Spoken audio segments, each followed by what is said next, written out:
9절까지의 말씀을 보도록 하겠습니다. 민수기 12장 3절에서 9절까지의 말씀. 민수기 12장 3절로 9절까지의 말씀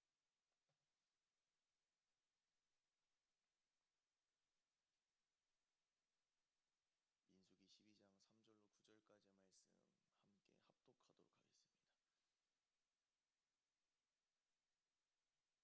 함께 합독합니다.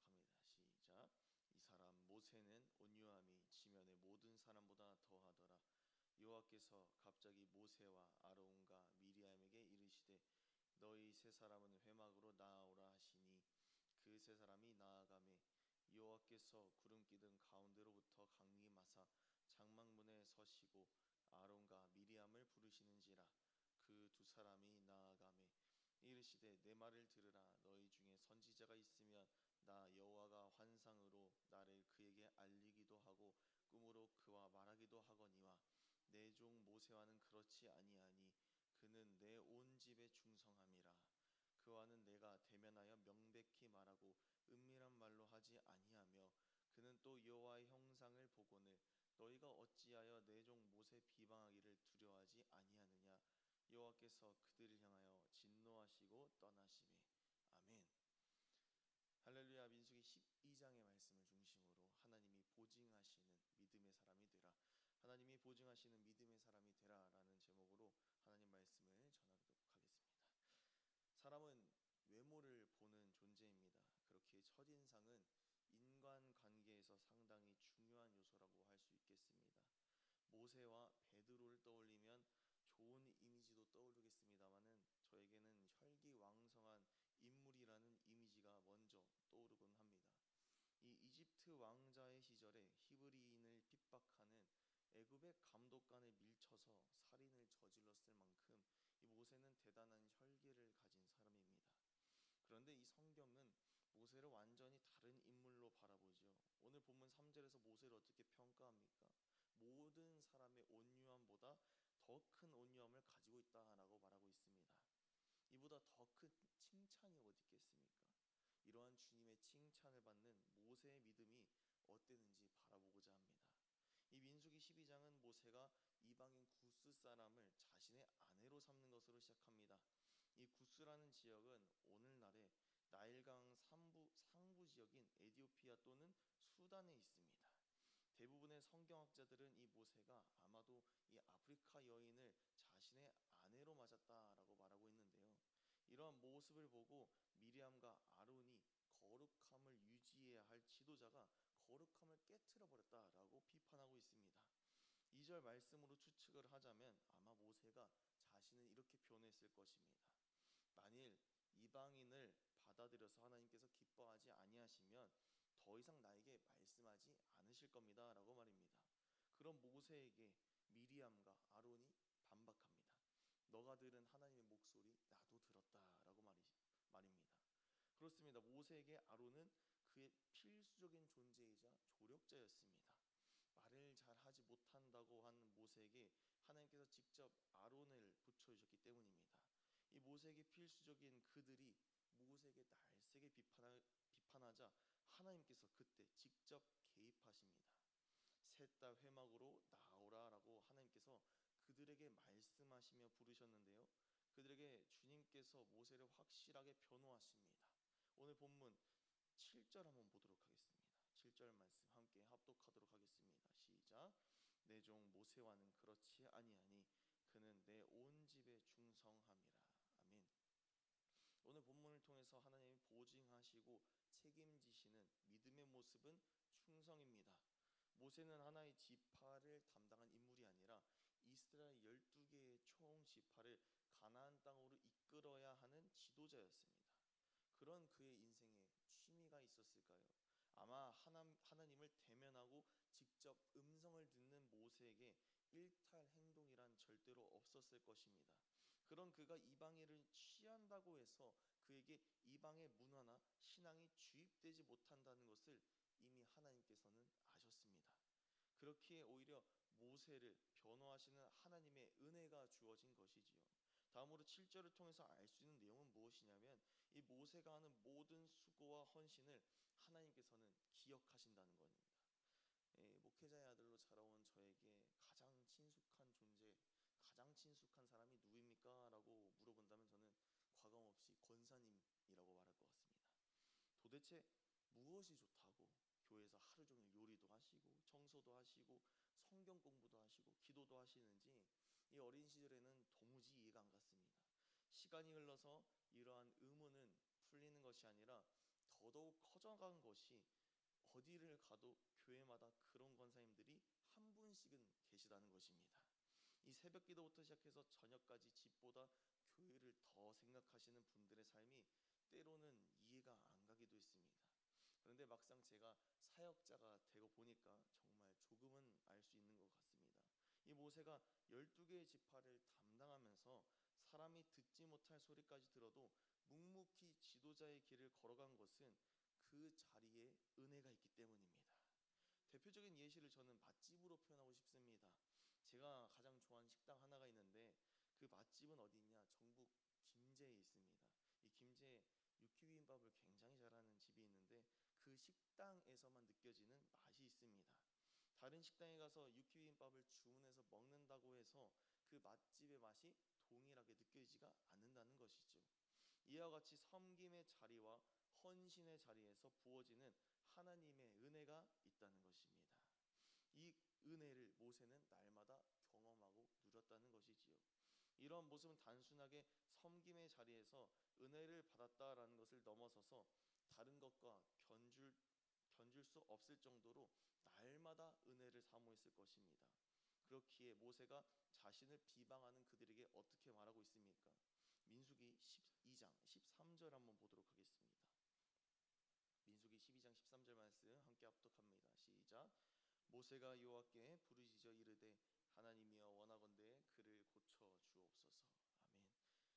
이 미리암이 문둥병에 걸리자 그저 중보를 간단하게 해도 대단한데 애절하게 부르짖는 이 통성 기도로 미리암이 받은 문둥병의 벌을 위하여서 중보하고 있습니다.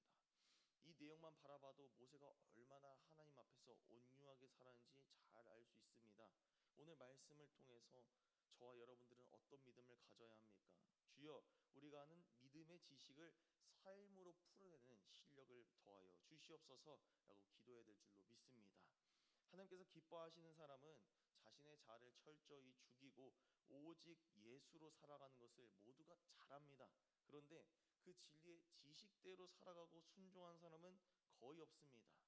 오늘 말씀을 통하여서 우리가 점검해야 하는 것은 말씀을 아는 것과 행하는 것이 다르다는 것입니다. 오늘 본문을 그대로 넓게 바라보면 야고보서가 보입니다. 또 오늘 본문을 넓게 바라보면 마태복음 21장의 두 아들 비유가 연상되게 되어집니다. 믿음이라고 하는 것은 우리가 지식적인 차원에서 표현할 수가 없습니다. 오직 각자의 삶에서 이 복음이라고 하는 영적인 생명이 나타나지고 보여질 때에 그것을 믿음이라고 표현하는 것이지요. 그렇게 하나님의 나라는 말에 그치지 아니하고 능력이 있다라고 주님은 우리에게 말씀하시는 것입니다. 즉 모세가 소유했던 온유함이란 사람의 성품으로 그치지 아니하고 하나님께서 개입하시고 역사하실 때까지 신뢰함으로 기다리는 믿음인 것입니다. 이러한 믿음을 가지고 살아야 한다고 하는 것을 이 요한계시록에서는 옷으로 표현하는데요. 말씀 한번 찾아보도록 하겠습니다. 요한계시록 19장 8절 말씀입니다. 함께 합독합니다. 시작. 그에게 빛나고 깨끗한 세마포 옷을 입도록 허락하셨으니 이 세마포 옷은 성도들의 옳은 행실이로다 하더라. 아멘. 우리의 신랑 되시는 예수 그리스도와 신부인 우리가 혼인잔치가 열립니다. 그때 이 우리가 입는 깨끗한 세마포 옷은 성도들의 옳은 행실이다 라고 말하고 있습니다. 오늘 본문을 가지고 이 세마포 옷을 볼 때에 알 수 있는 특징은 보이는 것입니다. 백화점과 아울렛에서 가장 많은 시간을 보내는 성별은 아무래도 남성보다 여성이지요. 저는 어릴 때에 백화점에 가는 것을 극도로 싫어했습니다. 옷을 고르는 시간에 계속해서 걷고 서 있어야 하기에 어린 나이에 매우 싫어했는데요. 왜 사람들은 옷을 고르는데 많은 시간을 할애해야 할까요? 현대 사회에서 이 옷은 사회적인 용어입니다. 어떤 옷을 입는지에 따라서 분위기와 참여하는 장소가 달라지게 되어 있다는 것이지요. 즉 옷은 사람들의 첫인상은 결정하는 중요한 요소입니다. 제가 말씀을 시작하면서 첫인상을 언급한 이유가 여기에 있습니다. 깨끗하고 흰 세마포를 입은 성도들의 모습을 볼 때에 어떤 사람이 죄인이라고 세상의 사람이라고 하겠습니까? 이와 같이 모세가 가진 모든 사람보다 더 큰 온유함이 이 천국 성도들이 입은 세마포 옷과 같이 보였다는 것이지요. 이 모세의 온유함은 모든 사람들의 비판, 미리암의 비판으로 더욱 빛나게 되어집니다. 또한 문둥병으로 고통받는 자신의 누이를 위하여서 애절하게 부르짖는 중보로 말미암아 이 모세의 온유함이 더욱더 드러난다는 것이지요. 이런 믿음의 모습이 우리에게 있어야 될 줄로 믿습니다. 옷으로 말씀을 풀었으니 옷의 특징으로 말씀을 정리하고자 합니다. 옷의 가치는 재질로 결정되는 것이 아니라 브랜드로 결정됩니다. 지금은 합리적인 소비가 주를 이루면서 명품에 대한 시선이 달라졌습니다.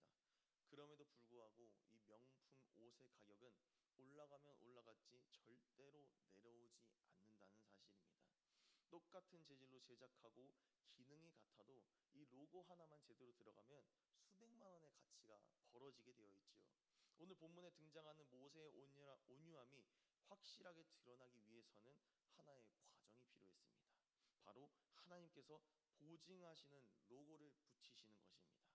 모세가 아무리 미리암의 비판을 받아도 온유하게 대했다는 것에 말씀은 조명하지 않습니다. 오늘 본문 6절에서 8절까지 하나님께서 직접 모세의 믿음과 온유함을 보증하시는 모습에 집중하고 있다는 것이지요. 같은 면티라도 이 명품 로고 하나가 추가되면 모두가 알아주듯이 우리의 믿음과 신앙생활도 동일하다는 것을 기억하시기 축복합니다. 그 누가 알아주지 않더라도 주님이 기억하시는 그 삶, 그것으로 우리는 충분한 줄로 믿습니다.